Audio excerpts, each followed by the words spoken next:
Selamat siang teman-teman. Tadi pagi kita sudah membahas soal konsep dasar perdata.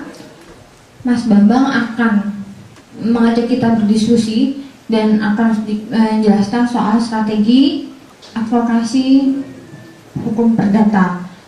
Mungkin Mas Bambang bisa langsung.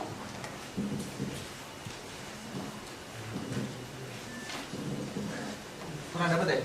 Belum. Belum apa itu? Ini segi 4 sama sisi 1, 2, 3 kelompoknya. Yang tengah, yang sana. Berapa jumlah segi 4 sama sisi yang ada di kotak ini? A, tengah B. Berapa? 16 A. 20. 24. 21. 22. Berapa? Cukup? Cukup. Oh ya. Kira-kira 30 detik tadi ya. Dalam 30 detik ada berapa jawaban? 1, 2, 3, 4, 5, 6, 7. Dalam 30 detik ada 7 jawaban untuk membaca soal yang sifatnya sudah matematis bisa. Kalau Anda ngomong sesuatu yang sudah sifatnya jelas, masih 7, berapa pendapat? 1, 2, 3, 4, ada 7 pendapat, ngomong perdata, yang fakta dan peristiwanya absurd, teori-teorinya begitu banyak, kira-kira berapa pendapat? Wah, kebayang banyaknya. Problem pertama dalam strategi advocacy itu adalah bagaimana mengkonsolidasi. Bagian yang paling pertama itu konsolidasi informasi. Karena kalau ngomong perdata, fakta dan peristiwa jelas, harus jelas. Kalau itu nggak ada, nggak bisa. Bagaimana mengkonstruksi sebuah permohonan atau gugatan kalau kita nggak bisa melakukan konsolidasi terhadap informasi? Itu pelajaran pertamanya sebenarnya di situ. Ini sebenarnya di pidana juga gitu ya. Ini bagian umum pidana perdata sama. Sekarang bagian yang kedua, coba kita identifikasi. Kalau dalam sebuah kasus perdata, Anda tulis di kertas kosong, nggak usah pakai nama. Sebutkan 5 hal penting, 5 atau 3 lah, jangan 5. 3 hal yang paling penting yang harus dikuasai kalau kita mau memenangkan perkara. Apa menurut Anda apa? Duit. 3 hal penting. Oh, minta 3 dikasih 5, luar biasa. Peristiwa, peraturan, bukti, lawan, situasi peradilan.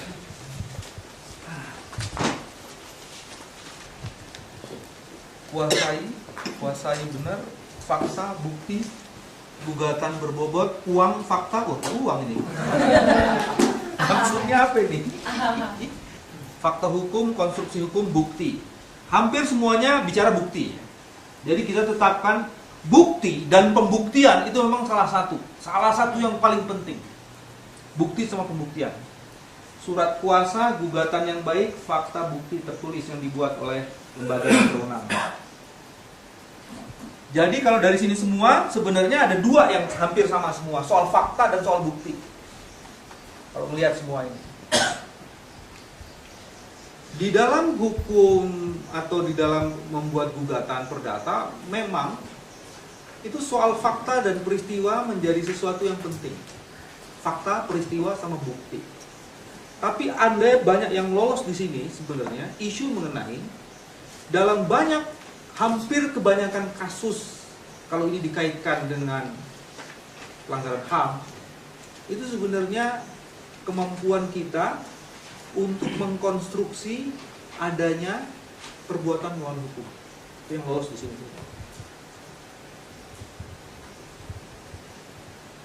Fakta, bukti itu generik gitu loh. Di semua kasus perdata pasti harus kayak gitu kan. Cuman apa yang membedakan utang piutang dengan perbuatan melawan hukum? Apa yang membedakan kasus pelanggaran HAM dan kasus ingkar janji? isu mengenai perbuatan melawan hukum. Nanti kita bahas satu session sendiri, bukan satu session, satu bagian sendiri mengenai. Nah, sekarang kita ngomong di fakta.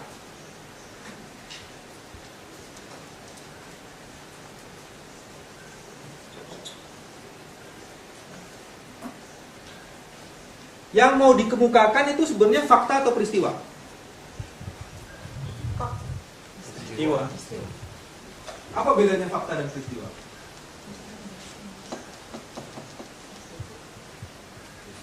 Fakta menjelaskan Fakta peristiwa. dari dalam peristiwa. Anda laki-laki, dia perempuan. Belum menjadi sesuatu kan?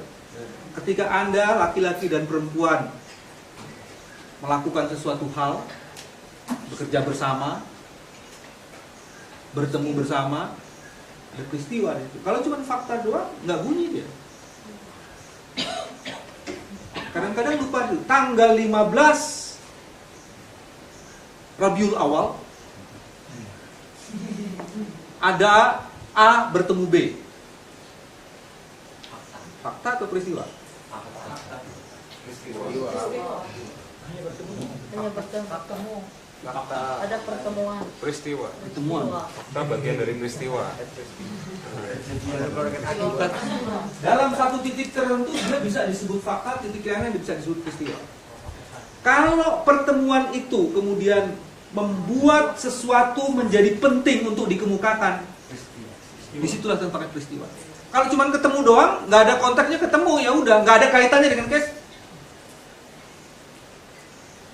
Jadi sebenarnya rangkaian fakta yang dirumuskan menjadi sebuah peristiwa, itulah dasar yang menjadi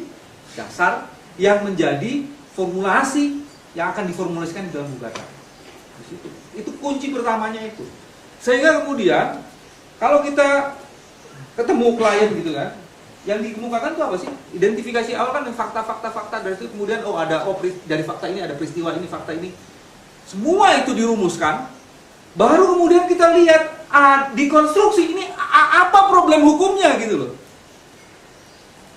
Kalau nggak dari situ terus kita gimana caranya? Ini baru strategi membuat. Jadi strategi itu kan bukan hanya to campaign permohonan atau gugatan kita, tapi dari dalam ini. Kalau kita nggak beres ngerumusin itunya, gimana kita mau kampanye gitu. Nah ini yang kadang-kadang dianggap sepele. Itu sebabnya syarat untuk mengemukakan fakta atau mendapatkan fakta itu teknik cross eksaminasi, bertanya kepada klien dan mengidentifikasi seluruh soal itu jadi penting.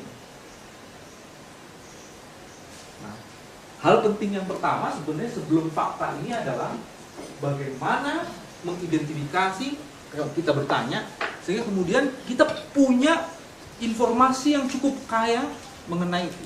Ingat ya, ada dua hal. Yang namanya klien, kalau Anda menjadi profesional nanti, itu kalau dia nggak percaya sama Anda, dia belum dikeluarin semuanya tuh. Setengah mati kita. Ya, apa ini? Fakta peristiwanya apa yang menjadi dirumuskan? Jadi syarat pertama paling sebelum fakta, sebelum bertanya, Anda harus dipercaya sama klien. Kalau nggak dipercaya, selesai. Karena kepercayaan itu trust dari seorang lawyers tuh ya, lawyers dan klien itu kepercayaan. Dasar hubungannya itu percaya.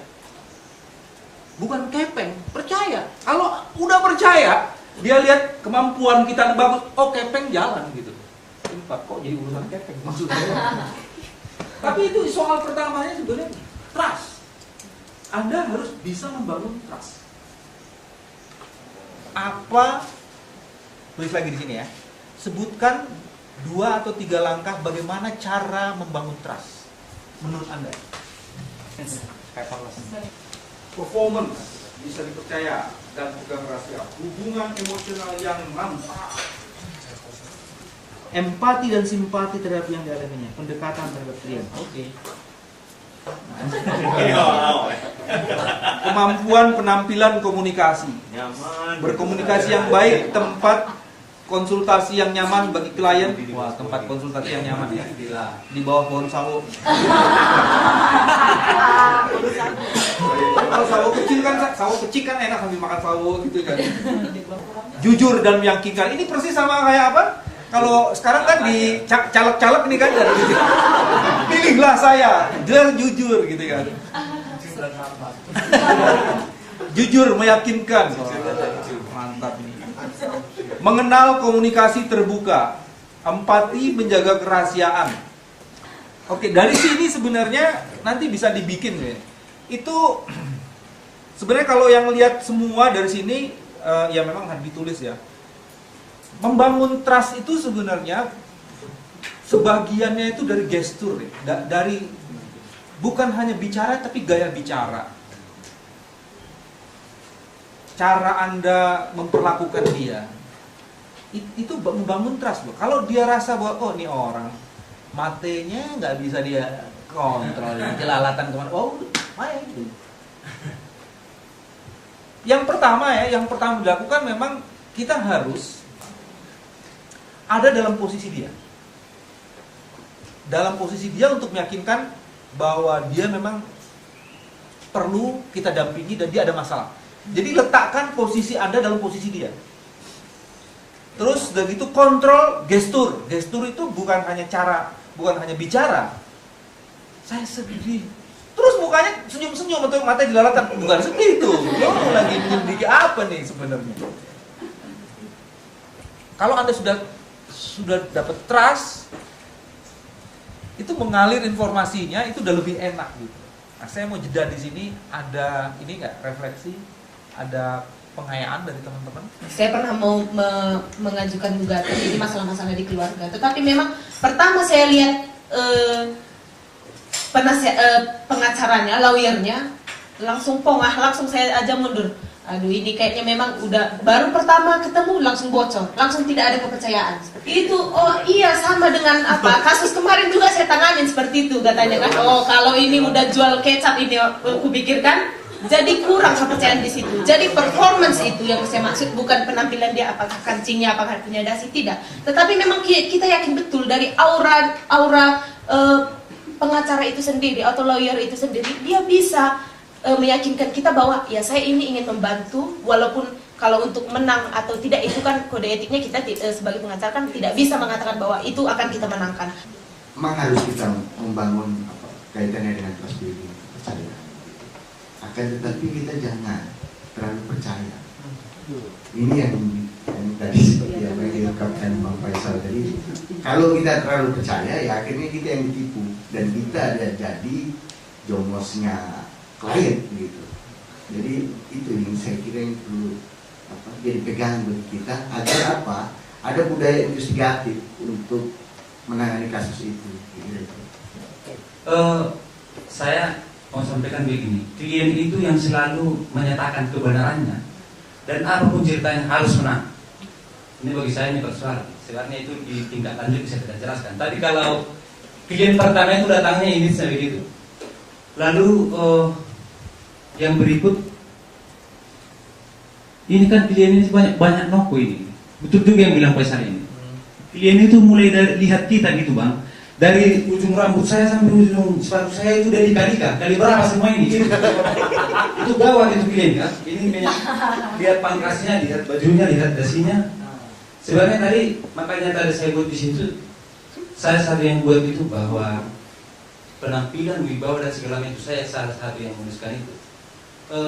Kadang-kadang memang bagi saya ini cukup tidak adil kalau tampang saya juga pas-pasan. Ada orang seperti ini kan.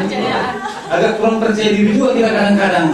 Ya kalau ada lawyer kebetulan kawan lawyer juga ya tampangnya juga seperti Wibowo agak bongak sedikit begitu kan. Tidak tampang pas-pasan gitu kan. Ini masalah-masalah mungkin abang bisa share masalah apa ya itu cukup gaya begitu. Ini saya disuruh jadi PR-nya dia bagaimana cara moles kelakuan. Bagian yang pertama tadi saya sudah bilang empati ke dia. Bagian kedua dan ini sudah mulai muncul. Empati kepada klien itu bukan berarti curiosity kita hilang. Kita tetap harus prudent gitu loh, harus hati-hati, curiosity ada, keingintahuan itu harus ada. Cuman seperti Moka bilang jangan interogasi gitu loh. Coba saya tadi sedang mempraktekkan ketika Anda bicara, saya mengangguk-anggukkan kepala. Itu saya sedang mempertunjukkan cara membangun serius. Dengan cara menganggukkan kepala, menatap dia dengan tajam. Oh, betul ya, begitu ya. Itu membangun kepercayaan tuh. Memang kemudian kan ada orang, tipikal orang begitu, iya begitu, oh semangat, tambah semangat ya. Nipunya tambah habis dia. Aku sampai semangat. Gas ditancap terus sama dia kan. Nah, di situ kemudian kemampuan kita kemudian kalau teman-teman sudah mulai, kemudian Anda bisa lihat, itu kan sebenarnya kita udah dibekali dengan membuat satu hal. Cari dari situ aja. Kalau tiba-tiba ada logika yang melompat, langsung tanya sama dia, minta maaf ibu atau bapak, tadi Anda mengatakan seperti ini. Cuman tiba-tiba kok ini ada begini, ini gimana nih? Atau ada detail, ada fakta yang belum cukup detail. Mohon maaf. Jadi kasih tahu sama mereka, kita ini profesional gitu. Gak bisa ditipu-tipu sembarangan gitu. Nah, tadi itu bagian sebelum fakta gitu.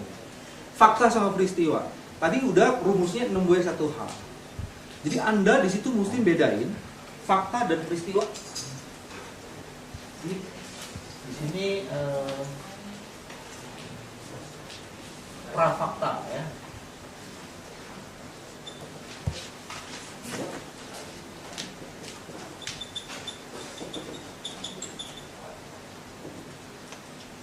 Bagian ini juga bagian yang sangat penting karena apa? Kalau tadi lebih banyak bagaimana cara mendapatkan informasi, kalau bagian ini adalah bagian bagaimana kita bisa merumuskan satu gugatan dengan komprehensif kalau kita nggak dapat fakta dan peristiwanya cukup komprehensif. Itu udah ibaratnya itu kalau pakai bahasa yang agak religius, sunatullahnya gitu. Kalau Anda dapatnya A, pasti rumusannya ya A. Kalau Anda dapat A, B, C, D, E, F, G, Anda pasti bisa merumusin A, B, C, D, E, F, G gitu. Kalau Anda dapat E to Z, bisa rumusinnya E to Z. Jadi kemampuan itu jadi penting. Nggak akan mungkin Anda melakukan rekonstruksi peristiwa, merumuskannya dengan baik, kalau kemudian ya kita dapatnya sedikit. Kalau mau ditambah-tambahin, dapatnya A sampai D, mau ditambahin sampai G, itu tipu-tipunya yang banyak. Atau udah mulai pakai sesuatu yang tidak faktual sebenarnya. Rumusnya 6W1H. Nah, ada lagi sebenarnya dalam fakta dan peristiwa ini, Anda harus mulai mengidentifikasi mana peristiwa-peristiwa penting yang harus diutamakan dan mana yang sebagai background. Ini yang jadi ada yang menulis gugatan tuh pakai kronologi gitu kan, pada tanggal sekian. Jadi dia tulis berdasarkan peristiwa. Nah, kalau berdasarkan peristiwa itu boleh saja, tapi kemudian Anda kehilangan sebenarnya momentum atau kemampuan untuk mendeskripsikan mana sebenarnya yang kan begini. Anda mesti pikirnya gini ya, hakim itu terbatas waktunya gitu. Hakim tuh nggak kayak mereka kita bikin gugatan gitu satu gitu kan, sampai 2 hari kadang-kadang seminggu. Dia itu terbatas karena perkaranya banyak. Jadi dari situ Anda harus mulai bagaimana caranya dalam waktu 5 menit pertama itu masuk di kepalanya hakim. Oh, ini kasusnya. Jadi fakta dan peristiwa itu harus dipakai sebagai dasar untuk merumuskan. Oke?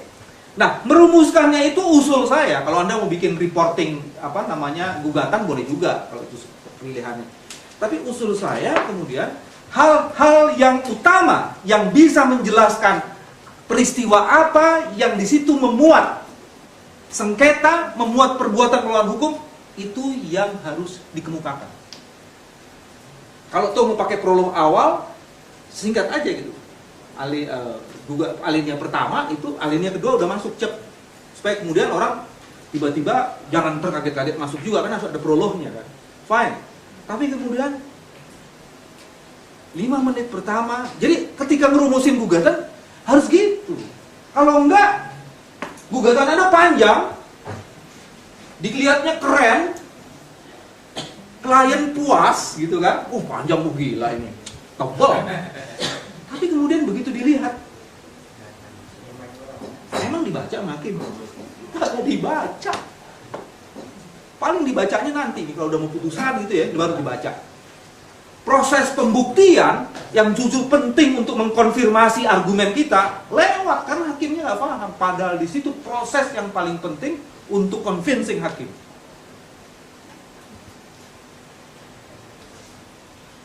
Saya baru ngomong atau bicara soal bagaimana menyusun satu gugatan dengan meletakkan mana isu yang substantif yang bisa menjelaskan adanya sengketa, adanya peristiwa, ada sengketa dan ada perbuatan melawan hukum di situ. Kalau Anda merumuskan satu sengketa, peristiwa dan perbuatan melawan hukum dengan bahasa yang melingkar-lingkar dalam buah alinea yang tidak ada titiknya, itu membuat orang juga kesulitan. Ini sebenarnya maunya apa gitu. Dan ini membuka peluang untuk diserang. Bahasa gugatan itu simple, padat, konkret, jelas gitu. Jangan membuka ruang interpretasi yang bisa kemudian gara-gara itu bisa muncul multi interpretasi dari. Nah itu juga kelemahan dari kita, udah cara merumuskannya tidak straight to the point, melingkar-lingkar gitu, bahasanya yang dipakai juga. Nah memang mudah-mudahan besok kalau ada diskusi itu coba cara merumuskan itunya. Substantiating theory. Dalil gugatan tidak hanya cukup hanya merumuskan peristiwa hukum yang menjadi dasar tuntutan, tapi juga memberikan fakta-fakta yang mendahului peristiwa hukum. Jadi dikasih konteks, peristiwa itu harus dikasih konteks. Kenapa tiba-tiba ada kekerasan dalam rumah tangga gitu? Ada konteksnya pasti kan. Ada yang bagian kedua individualisering theory, peristiwa atau kejadian hukum yang digunakan dalam gugatan harus dengan jelas menceritakan hubungan hukum yang biasa tuntutan. Tiba-tiba kalau misalnya KDRT tadi, ini KDRT perspektif saya mau digugat nih, bukan hanya pidananya, kan bisa ada perbuatan melawan hukumnya misalnya gitu. Hubungan hukumnya itu jelas kalau KDRT itu harus ada orang yang dianiaya ini harus bagian dari keluarga, entah istri, entah anak, entah family, harus ada gitu. Namanya juga kekerasan dalam rumah tangga. Kalau enggak kan itu hubungan hukumnya itu ada di situ. Misalnya dalam ingkar janji, hubungan hukumnya, oh ini ada jual beli ini ada kesepakatan, ada ingkar janji di situ. Jadi ada hubungan hukumnya mesti jelas. Bagaimana Anda bisa membedakan apa yang disebut dengan ingkar janji dan prestasi dengan perbuatan melawan hukum? Terus sekalian aja, biar waktunya agak lama. Perbuatan melawan hukum di kepala Anda dalam bahasa Anda, apa sih perbuatan melawan hukum? Jadi dua ya. Apa bedanya? Oke. Kalau yang perjanjian semuanya udah oke. Kalau perjanjian pokoknya harus ada kesepakatan, harus ada perjanjian tertulis atau tidak tertulis. Kalau tidak tertulis sulit buktinya. Itu aja yang jadi soal. Tapi kalau ingat perjanjian itu tidak harus tertulis. Kalau ada kesepakatan diketahui oleh pihak lain, kita membuktikannya adalah dengan mengkonfirmasi alat buktinya adalah keterangan pihak lain gitu loh. Jadi bisa saja tanpa ada kesepakatan yang tertulis. Itu bisa. Yang jadi soal ini perbuatan melawan hukum. Hampir sebagian besar, setengah lebih perbuatan melawan hukum melawan undang-undang, aturan hukum yang tertulis. Yang tidak tertulis. Oke. Apa hanya itu? Apalagi? Kewajiban seorang melanggar kewajibannya. Orang yang melakukan atau tidak melakukan kewajiban hukum yang seharusnya dilakukan, itu bisa dikualifikasi melawan hukum. Pembiaran-pembiaran yang dilakukan oleh aparat penegak hukum, di mana dia harusnya punya kewajiban untuk melakukan sesuatu dengan kewenangan yang melekatnya, disitulah perbuatan melawan hukum bisa dimasukin. Jadi orang yang tidak melakukan kewajiban hukum yang seharusnya, ini yang suka dilupain dan masing-masing daerah punya perbedaan. Melanggar kepatutan, melanggar ketidaklaziman atau kelaziman, itu bisa dikualifikasi juga melawan hukum. Dan itu masing-masing daerah punya ukuran yang beda-beda. Problem dari yang keempat ini adalah problem dari bagaimana bisa meyakinkan hakim bahwa itu sesuatu yang tidak lazim. Anda yang poin ini harus menggunakan ahli. Terus yang kedua itu soal PMH-nya ini. Jadi rumusan gugatannya itu bikin clear, jelas, dan itu juga dalam 5-10 menit pertama hakim itu bisa nangkap di sini. Oh, peristiwa ini. Oh, di situ perbuatan melawan hukum. Kalau Anda bisa bikin itu, udah selesai. Hakim itu 50% udah di tangan gitu kan. Ini kalau nggak ada macam-macam ya. Pokoknya kita ini aja, udah di tangan kita itu hakim. Karena Anda bisa ngerumusin ini. Ini bagian, ini kalau mau pakai ini, this is the core business. Core business dari yang namanya gugatan, ini di sini. Jantungnya, the heart of the, apa namanya, gugatan ini di sini. Kalau Anda bisa rumusin itu, dengan cepat ditangkap oleh hakim, aha, selesai. Lalu bagaimana dengan kasus-kasus yang dua dimensi itu ya, antara lawan prestasi dengan perbuatan melawan hukum? Karena memang beberapa kasus kita melihat ada dua dimensi itu. Kayak sekarang misalnya saya nangani satu kasus pedagang pasar yang dia memiliki hak pakainya sampai masih ada batas waktu. Namun karena suatu hal bangunannya dibongkar, itu kan perbuatan melawan hukum juga kan masuk. Nah itu kita rumuskan dalam gugatan PMH. Tapi kemarin hasil PT menegaskan bahwa ini masuk UMR prestasi gitu.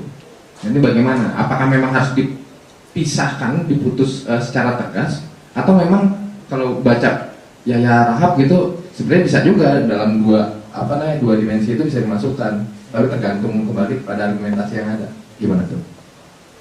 Karena tadi sudah dibuka problematiknya, saya sebenarnya tadi mau lempar. Anda prefer yang mana? Yang prefer itu berkaitan dengan bukti yang mana yang paling kuat? Kan itu kan. Sebenarnya ingkar janji itu kan kalau ada kesepakatannya itu paling mudah gitu. Kalau ada kesepakatan, salah satu pihak melanggar itu mudah dan injure, terjadi. Ya kan? Paling mudah. Kalau perbuatan melawan hukum, Anda harus kemudian dalam perbuatan melawan hukum itu Anda harus bangun konstruksi peristiwanya, tapi konstruksi teorinya juga kan.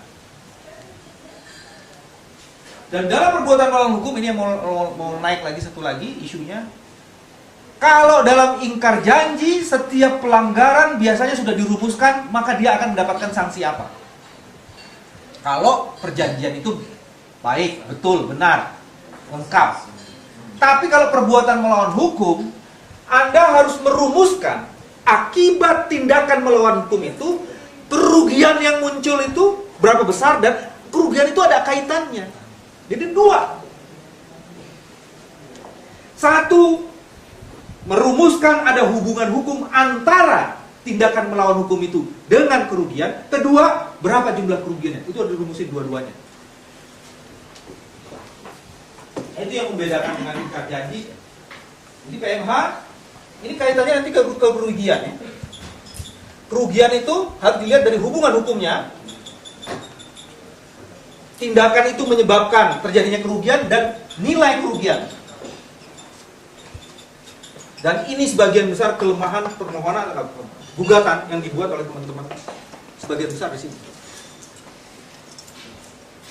Karena dia tidak menjelaskan apa betul tindakan ini menimbulkan kerugian. Berapa nilai kerugian?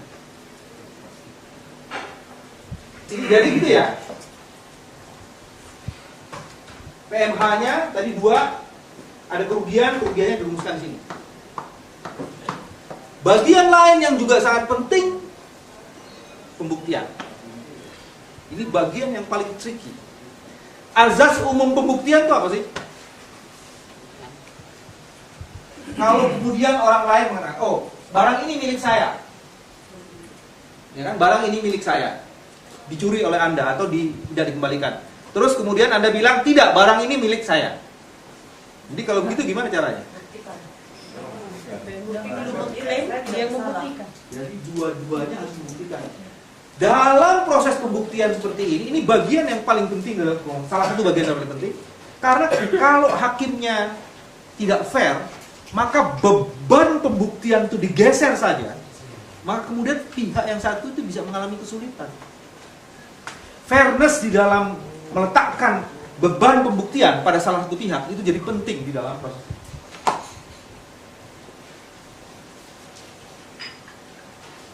Nah, itu sebabnya di dalam pembuktian ini, setelah tadi dirumuskan fakta dan peristiwa, fakta, peristiwa, rumuskan gugatan, maka setiap peristiwa yang dirumuskan ini, Anda harus dapat-dapatnya menunjuk kepada alat bukti yang dipakai sebagai alat konfirmasi bahwa peristiwa itu memang betul adanya seperti itu. Sedapat-dapatnya, sehingga kemudian semua argumen yang Anda bangun ini, siapa yang mendalilkan, dia harus membuktikan, itu bisa diwujudkan. Dalam pembuktian itu memperkuat apa yang kita rumuskan dalam peristiwa, tapi kan kita di dalam, ketika dia kasih jawaban, kita replik itu kan udah menyerang jawaban kan, ya kan? Jadi counter terhadap bukti lawan pun harus dilakukan. Di dalam persidangan ketika pemeriksaan alat bukti dan saksi kan kayak gitu.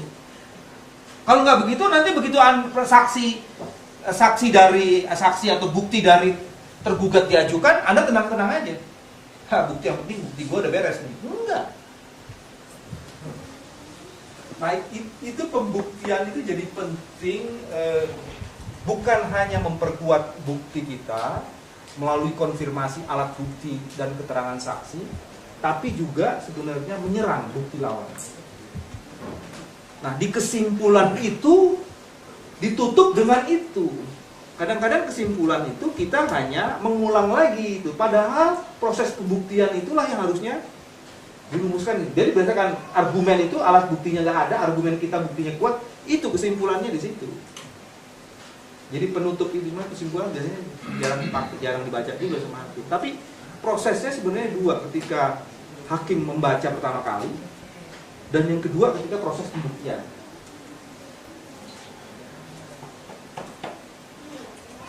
Dan semuanya itu yang dijelasin baru bicara soal bagaimana mengelola permohonan atau gugatan di persidangan. Ada biasanya kalau lawyers public interest law itu pertarungan di luar sidang pun menjadi penting. Yang itu ada advocacy, campaign-nya, itu bagian yang lain, dan ini harus terintegrasi.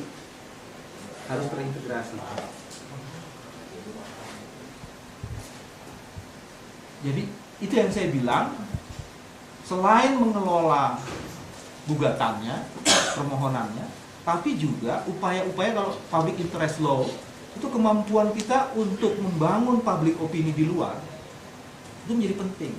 Saya mau kasih contoh satu lagi, kasus Munir. Bagaimana Anda bisa menyatakan Polikarpus bersalah? Tidak ada satu, every single witness yang menyatakan dia membunuh Munir. Apa buktinya dia membunuh Munir? Ada racun, arsenik? Iya. Munir terbunuh? Iya. Cuman bagaimana, siapa yang bisa menjelaskan bahwa Polikarpus membunuh? Tidak ada kan? Itu sebabnya sampai putusan Mahkamah Agung, dia dituduhnya adalah soal imigrasi. Tapi kenapa putusan PK bisa seperti itu? Itu ada dua yang bekerja. Dua argumen atau dua fakta yang bekerja. Dalam pidana, itu kan jelas. Satu saksi bukan saksi. Untuk membuktikan suatu tindak pidana harus dua alat bukti. Ya, ada dua alat bukti. Dalam kasus Munir ini, tidak ada alat buktinya. Semuanya petunjuk. Apakah rangkaian petunjuk bisa dipakai sebagai alat bukti untuk menyatakan Polikarpus bersalah? Itu diselesaikan melalui diskusi-diskusi tertutup, membangun teori hukum yang ada disebut dengan consciousness witness. Rangkaian petunjuk itu teori. Anda mesti belajar teori juga nanti. Cuman ini kan teknik lebih kepada itu. Tapi teori-teori itu menjadi penting. Ketika sebuah soal udah nggak bisa diselesaikan menurut teks melalui hukum, teorinya yang dibangun. Selain teori itu yang dipakai, public pressure-nya yang jalan. Terima kasih Bang Lana atas kehadiran dan kita beri aplaus.